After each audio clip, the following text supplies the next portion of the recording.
இயேசுவே உம்மை ஆராதிக்கின்றோம், எம் வாழ்வை உமக்கு அளிக்கின்றோம், உம்மை அன்பு செய்கின்றோம்.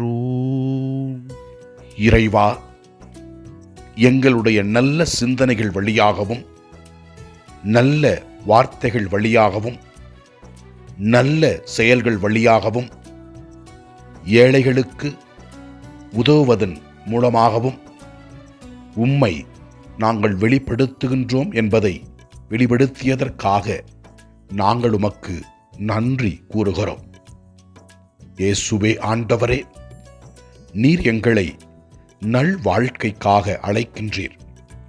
அதை உணர்ந்து நாங்கள் நல்ல முறையில் செயல்பட எங்களுக்கு உமது அருளை தாரும். முதல் வாசகத்திலே நாம் இவ்வாறு வாசிக்கின்றோம். ஆண்டவர் நமக்கு கூறுகின்றார், பசித்தோருக்கு உங்கள் உணவை பகிர்ந்து கொடுப்பதும், தங்க இடமில்லாதவரை உங்கள் இல்லத்திற்கு அழைத்து வருவதும், உடையற்றோரை காணும்போது அவர்களுக்கு உடுக்க கொடுப்பதும், உங்கள் இனத்தாருக்கு உங்களை மறைத்து கொள்ளாமல் இருப்பதும் நான் விரும்பும் நோன்பு என்று கூறுகிறார். எனவே நமது நற்செயல்கள் வழியாக நாம் ஆண்டவரை மற்றவர்களுக்கு வெளிப்படுத்த முற்படுவோம்.